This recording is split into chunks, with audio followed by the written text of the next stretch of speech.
Each month, NASM is giving you free courses. That's right, free courses each month just for being part of the NASM family.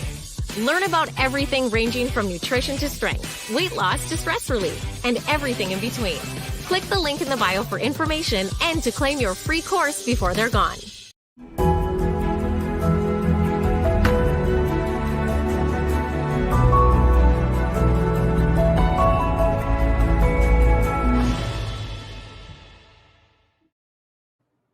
Hey everyone, welcome to our Strong Mind, Strong Body podcast. I'm your host, Angie Miller, and today I'm going to talk about how to stop taking things personally. You know how it is, maybe a client cancels at the last minute, or maybe your friend doesn't respond to the text that you just sent. Or maybe a coworker checks her phone when you're speaking. Situations like this can lead us to take things personally. We internalize that hurt and that pain, and we feel like it is a personal thing. So today I'm going to give you some straightforward talk about why do we take things personally, and more importantly, how do we stop taking things personally? How do we put our time and our energy and our focus into more powerful, positive-minded thinking? Okay. So I chose this topic because let's face it, I think all of us at some points, at some time in our lives have taken things personally. Don't you think? Because the reality is, though, that when we do that, it's emotionally exhausting. It's really tiring to try to figure out why someone said what they said or did what they did. It takes a lot of our time and our energy trying to figure out what makes other people tick, when really those are things that we can't control. We can't control what other people say and do. We can only control what we say and do. So at the end of the day, taking things personally, it also wears away at our self-esteem. The problem is that it's a lot of stuff that we can't control. So let's take again that client who cancels on us at the last minute, or the friend who doesn't respond to our text, but then you talk to another friend and that friend says, "Oh, I just got off the phone with her." Ouch. Or the friend who says she can't join you for dinner, but then you see on social media later that she was out to dinner with a bunch of other friends. Or maybe you tried to talk to your partner about the friend who you felt like dissed you, and the next thing you know, your partner's looking at their phone. Or maybe you speak up at a work meeting and you turn around and you see two coworkers giving each other that knowing look. Most of us, we would probably personalize at least one or two of those situations. We might feel resentful or hurt. Maybe we even feel betrayed. Maybe we feel disrespected or offended. Maybe we're disappointed because after all, it feels inconsiderate. It feels kind of rude, right? But is it really about us? Do people really say and do things with us at the forefront of their mind? I'm going to venture a big guess here that probably not. Probably most times we don't even register in people's radar when they're speaking or acting or behaving. So why do we internalize it and take it to heart? Well, according to Frederick Imbo, a communications expert, he says we personalize things because our ego gets in the way. Remember when Freud talked about the ego? If anybody took Psych 101 in college, I love that class. So our ego gets in the way. We blame other people for our hurt and our frustration because we believe that they should take us into consideration before they think, act, speak, and do, right? He says that our ego doesn't want to feel wounded, because we want to feel acknowledged and heard and understood. Wouldn't you agree with that? I think that makes sense to me. And so he talks a lot about the ego and how, our egos jumps in and our ego's like, wait, didn't you think about me before you did that? Chances are probably not. So a few of the other reasons that I think we take people personally is because we as trainers and group fitness instructors, we're people pleasers. We have this inherent need to save the world. We have our trainer cape on and we want to save the world. We want to make other people feel happy and successful. But the truth is, we all know that we can't please everyone. We try, but we can't. We can't control what other people think of us, whether they make their time with us a priority or whether they value our services. We can't control whether or not someone is a good listener or they're attentive to what we have to say. We can't control any of those because those are just external variables that have to do with them.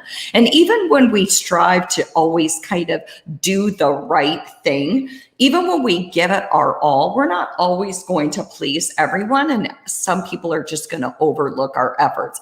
Can you believe that? I know that's a hard pill to swallow, right?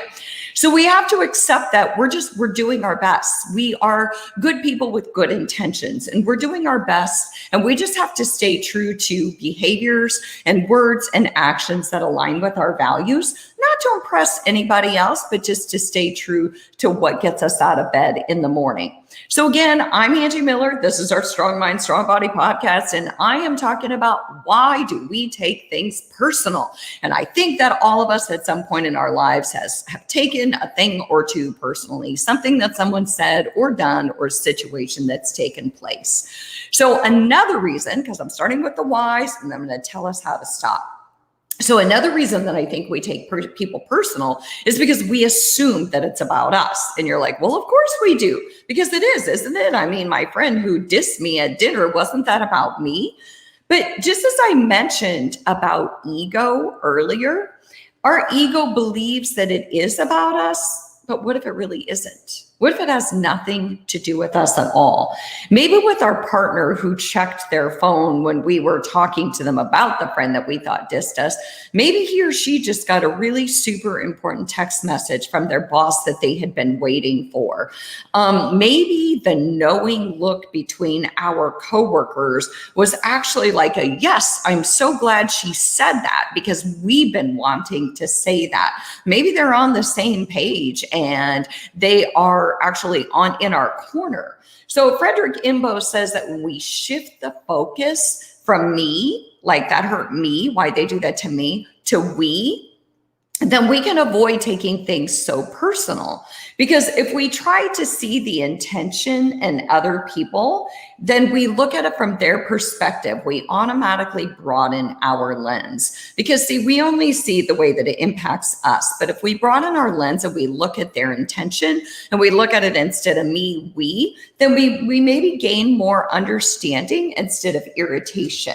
And maybe, sometimes our insecurities, our ego just kind of takes over our insecurities and then we see or we personalize it and think the worst case scenario, but perspective just really broadens our lens.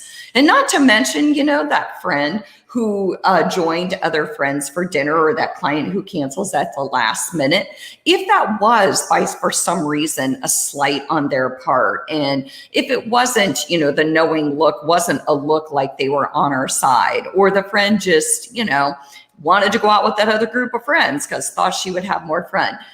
Even if it is that, we have to remember that other people's actions and words and behaviors is a reflection on what's going on in their world. It's not a reflection on us. We really don't know their concerns or their struggles. We don't know their priorities or their insecurities. Maybe that friend, the group of friends that she went out with, maybe she shares something in common with them. Maybe she's got a lot of stress going on at work. And it turns out that these people that she went out with work with her and she felt like she would be in an understanding, empathetic space. But we really just don't know what's going on in other people's world. And let's just say worst case scenario, it is a jab or it is done out of malice or it is something to manipulate us. We have to remember that other people's words and actions, again, is a reflection on them and it speaks to who they are, not who we are. So it helps if we leave them with their stuff. So the third reason why I think we take people personal, and again, I'm Angie Miller, and I'm talking about why we personalize things and how we can stop. And I talked about the ego, and then I talked about because we think it's about us, we think what other people say and do is about us. And the third reason why I think we take people personal is we ruminate. My grandma used to call it making a mountain out of a molehill. It's when we take something that happened or something someone said and we massage it so much to almost ad nauseum. And our mind starts playing tricks. We ruminate, we play it over and over. It just spins and spins and spins. So we think things like, are they mad at me? Did I say something wrong? Or why did they say that? What did they mean? Or how come they didn't invite me? Or what was that knowing look that they just gave each other? So in the end, ruminating is overthinking, and it really gives a lot of power to situations and people when really, again, we have no context. We really don't know what's going on in their world. We really don't know the meaning behind their words or their behaviors. And sometimes they don't know the meaning behind their words and their behaviors. Chances are they thought very little of it when they said or did it. It wasn't personal. It wasn't about us. And again, it helps if we broaden our perspective and see it through a wider lens. So those are the 3 reasons why I think we take people or take things personal. And that is just our ego. We think it's about us and we ruminate. We play it over and over again in our mind, and our mind makes it bigger than what it is. So, but most importantly, I really just want to share with you a few ways that we can stop personalizing, because in the end, personalizing, again, it's emotionally exhausting. It's critical, to our self-esteem that we learn not to personalize things that happen all the time, because so often they're not personal and they're not about us at all. So in order to kind of salvage our self-esteem and keep our thoughts in a healthier place, I think it's important to keep in mind just a few healthy tips on how to not personalize situations. So the first one, and this might be unexpected, but the first one is practice empathy. What if empathy rather than irritation is the first thought that comes to our mind when someone says or does something that offends us? And the reason why is because, a lot of times our first reaction is kind of like anger or irritation, or we feel kind of spicy. We're like, oh, the nerve of them. I can't believe they did that. Or maybe we're hurt. Maybe we even cry because we see on social media that they all had dinner without us. And it feels hurtful, right? But imagine if we would. Again, empathy isn't sympathy. Empathy is putting ourselves in someone else's shoes. So what if we just take empathy for a minute and we massage that, and let's break that down. So empathy is like, imagine being a person who is completely unaware of their effect or impact on other people, or maybe they don't care. Okay. So there are people like that. And we can be angry and we can feel self-righteous, or we can just feel empathy that, gosh, I can't imagine being a person who doesn't care about other people, or who has no personal insight and does not even recognize my impact on other people. We wouldn't want to be that person. So maybe we just find a little space in our heart and our head to give them a little bit of empathy, because thank goodness we're not like that, right? Or imagine saying something that you didn't intend for it to come out that way, wishing you could take back those words. I don't have to imagine that one for very long, because I feel like I do it a lot. I feel like I do it a lot where I put my foot in my mouth. Do you? So all of us have been there where we've said something and it came out completely the wrong way. And we're like, oh, where is the rewind button? I really did not mean for that to come out that way. So sometimes empathy is just helpful, because sometimes people just don't mean for things to come out the way that they come out. Or imagine just being in a bad place and having the weight of the world on your shoulders. And the way you interact with others is just a reflection of that hardship that you're feeling and experiencing. Well, sometimes when people behave the way they behave and we hear things that they say or do, it really is, empathy is powerful, because we really don't know where they are in their world. We really don't know what they're going through. And imagine us at our worst moments, when we are at heightened levels of stress, when our job isn't going well, or we have too many responsibilities, or we're not sleeping, or we don't feel well. We're not showing up as our best self. Wouldn't it be amazing if other people would feel empathy toward us and give us the benefit of the doubt during those moments? Because the truth is, we just don't know what's going on in other people's world, but we do know this. We do know that their words, their actions, and their behaviors are a reflection of what's going on in their world. We know it's not a reflection of what's going on in ours, but we definitely know it's a reflection of what's going on in their world. But, here's the deal. We can also practice empathy for ourselves. So yes, I'm practicing, or I'm promoting that we practice empathy for other people. But I think that a little personal empathy goes a long way too. I think that it's okay to just sit and reflect and think, darn, that kind of hurt. Like, I saw my friends out there at dinner, and I just asked this friend to go to dinner with me, and that kind of hurt. And even though logically I might know that my friend wanted to go out with coworkers because she really needed to deep dive into all this stuff that's going on at work, and she needed a good listening ear, the logical part of me does not always connect with the emotional part of me. And so I think that it helps to give myself a little personal empathy and say, you know what, I can practice empathy for other people, but I can also give myself some personal empathy.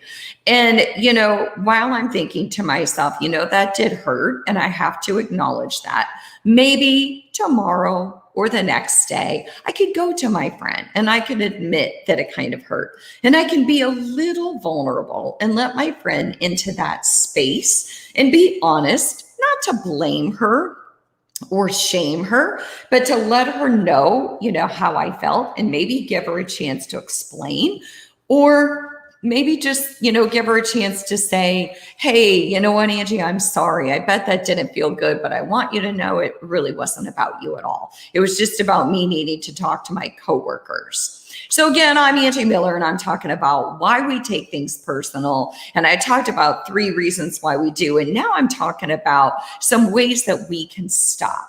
And the first way that I suggest that people learn to stop taking things personal is to practice empathy toward other people and toward ourselves, to try to put ourselves into their shoes and recognize that we don't know what's going on in their world, but also to give ourselves personal empathy and to recognize that even though we don't know what's going on in their world, it doesn't mean it doesn't hurt. And it's okay if it hurts. And maybe with certain people, we can share that vulnerability and tell them in a day or two that it didn't really feel very good.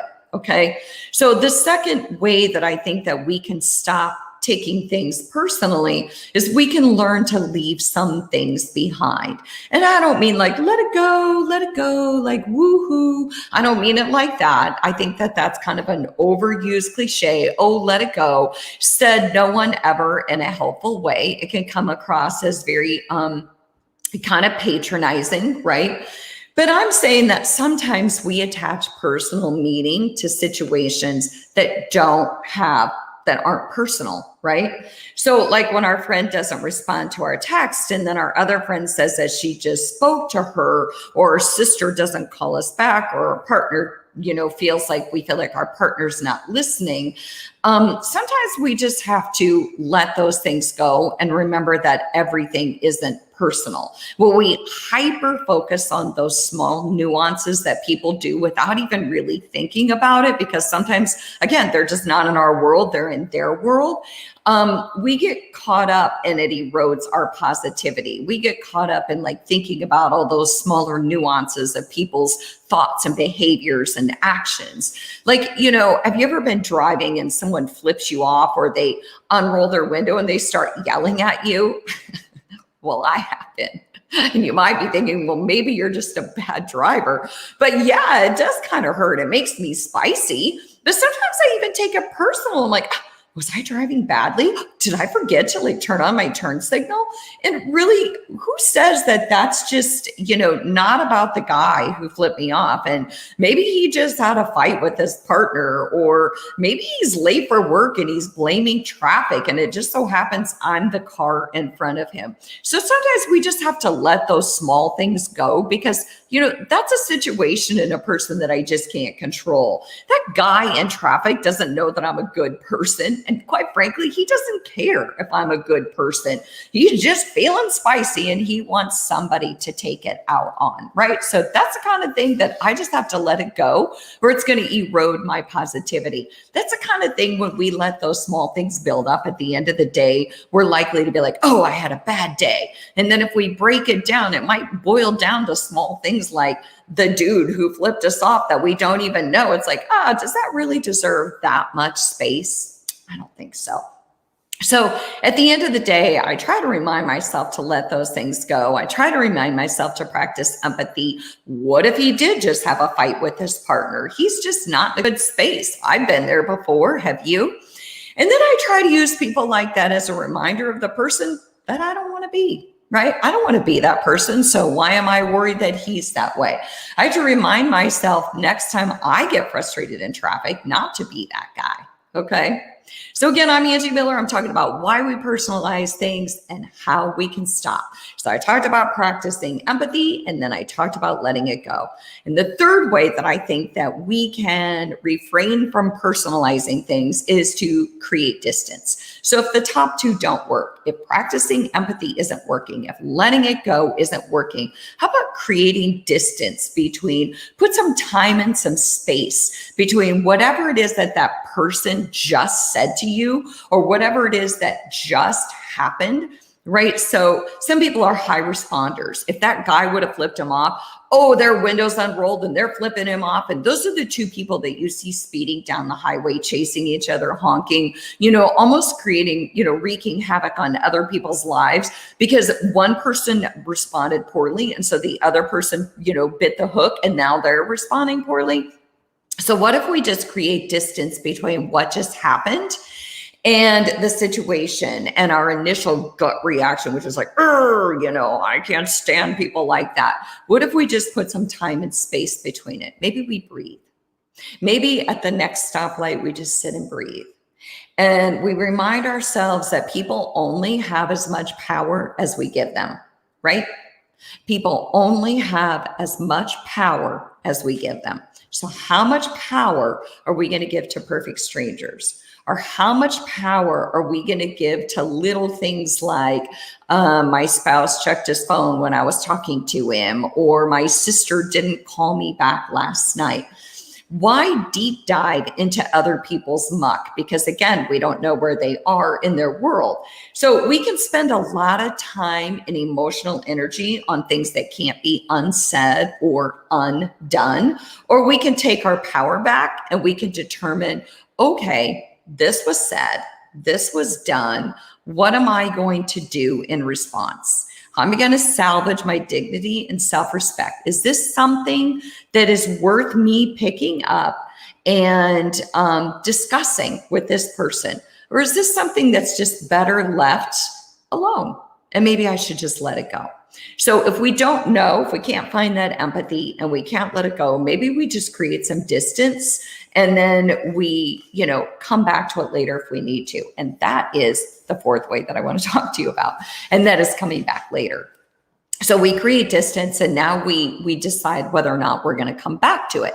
And this is the fourth way that I think that we cannot personalize things. So now we've created distance and maybe, we get home and we decide that we're upset because our boss didn't respond to our project the way that we wanted them to. Or those two coworkers who gave a knowing look, maybe we find that they do that a lot and it's starting to really erode our self-esteem. So we feel like it needs to be addressed. So we open up our computer and we type an email out. But, please, here's the big caveat. Please wait 24 hours before you send that email. Let that spiciness get out of your system so that you don't say or do something you're going to regret. So maybe you write it all out. You tell your story. You tell the way that you feel about this situation using I statements, of course. But you give it 24 hours before you actually send it. So in 24 hours from now, if you go back and you read that email and you still feel that strongly, okay, it's probably pretty safe to send because your nervous system has calmed down. You're just in a healthier space. But if you can, try to do it in person. The goal is that with time and distance, your emotions are more in check, right? So you can talk to the other person. You can let them know how you feel. You can talk to your friend and say, hey, what's interesting is last night I texted you and I didn't hear back from you. And then I was talking to my, our other friend and she said that you guys have been talking. And I'm just wondering, I think I took it personal. I'm wondering, was that personal or did you just have a lot going on? Again, allowing yourself to be vulnerable and inviting your friend into that space and letting him or her explain where they were with that situation. Be prepared, though, to listen authentically. Not listen from a place of, wanting to blame or shame them, but listen authentically, because maybe there's something constructive you can learn from. Maybe you said something to your friend and your friend had taken that personally. So she's taking a 24-hour break from you. But either way, you got to speak your mind. And when we get to speak our mind, I think it's peace of mind. Don't you? I do. So, first way that we can learn the first way we can learn to overcome personalizing people or stop personalizing situations is practice empathy. Number 2, let it go. Number 3, try to create distance. And number 4, come back later. Okay. So number 5, last but not least, I think the last way that I have that we can not personalize situations is to be the bigger person. I think that sometimes in the end, we just have to know our worth. And if somebody does blatantly disrespect us, and we do feel that it was blatantly disrespectful, is it worth our time and energy? Is it worth going into the muck with them? So my mom used to say, never stoop to someone else's level or never seek revenge because it's your conscience, not theirs. And I would add to that, it probably doesn't work to engage with a toxic person, because a lot of times you can't meet resistance with resistance. But of all the humans out there on this earth who are worthy of our time and attention, it's probably not someone who's mean-spirited or insecure. So maybe we save that space for people who really matter. But you know what? Being the bigger person doesn't mean that we never address situations that need to be addressed. It just means that sometimes, if empathy doesn't work and we can't let it go and we've given it distance and we've come back to it and we just decide, hey, you know what? I came back to it and I think I'm just going to be the bigger person. So we've got choices. Bottom line is, all of us, we're human. Sometimes we take things personal. It's not bad. Sometimes we're a little more sensitive and we see the world through a little bit more sensitive lenses. Sometimes we're not sensitive at all. Maybe people just say things or do things that really impact us in a negative way, and it's our personal right to speak up about it. But we do have options. And so those are just a few reasons why we take things personal and a few ways that we can stop. I'm Angie Miller. I'm so glad that you joined us for this Strong Mind, Strong Body segment on personalizing situations. All right. I'll see you next week.